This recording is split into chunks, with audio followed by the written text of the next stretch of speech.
Recently, we watched a documentary on TV and saw a spider was weaving a weird spider web.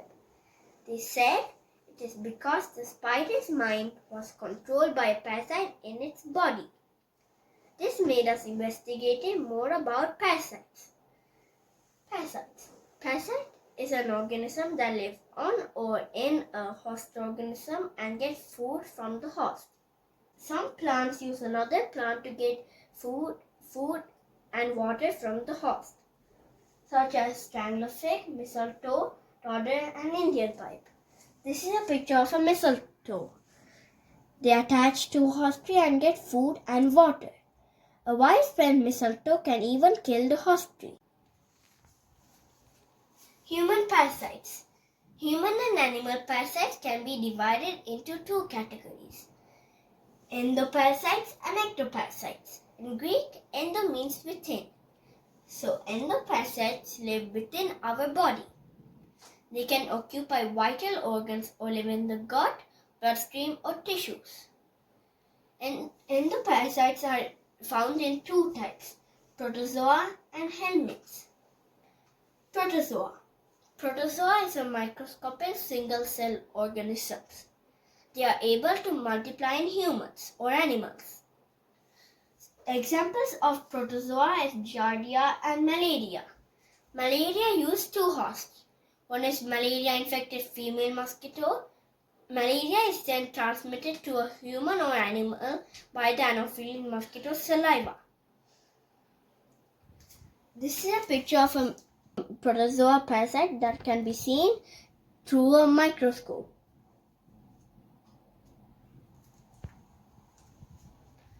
Helminths. Helminths are multicellular organisms that can be seen by naked eye in adult stage. They are mainly worms.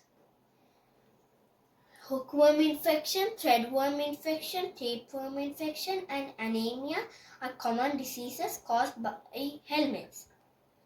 This is a picture of threadworms. They are easily passed from one person to another. A whole family can get infected. Ectoparasites. Ecto means outside, so ectoparasites live on the human body, such as flies, mites, fleas, and ticks. They either attach to the skin or burrow the skin. This is a picture of a dust mite. There can be thousands of dust mites on your bed. Scabies infection is a common disease caused by a type of mite. Head lice infection is also a common infection. Have you ever seen a picture of a vampire bat? This is it. It is debatable if animals like vampire bat, female mosquito, and leech can be categorized as ectoparasites because they do not live on the host, but they suck the blood from humans and animals for survival. In that sense, they can also be treated as ectoparasites. We have read some fascinating stories about animal parasites. Animal parasites can be divided into three categories. Some parasites live with the host throughout their life. Some female insects lay eggs in the host or in the host's nest, and the babies use the host until they mature. Some parasites make their host zombies and mind control them for their survival. If we talk about the first category, they attach to the host skin or live inside the host. They are the most commonly seen parasites. They can be ectoparasites or endoparasites. You must have seen some ectoparasites like fleas and ticks on dogs. If there's only one or two, it will only make the spot itchy. But if there's a large population, it could even kill the dog due to anemia. If we talk about the second category, parasite female lay eggs, we divided it into 4 groups based on their behavior. They are brood parasites, Some insects lay eggs in live host. Some insects kill the host and lay eggs.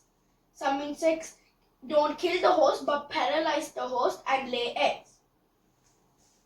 Brood parasites are organisms that rely on other organisms to raise their young. Examples of brood parasites are Asian coal and Mokokidae catfish. The Asian coal lays eggs in the crow's nest, hoping that the crow will raise its young. Some insects lay eggs in the live host, and when the larvae hatch, they pop out through the skin of the host.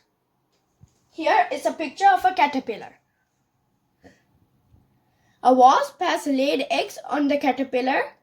The larva has hatched and now are popping out through the skin of the caterpillar.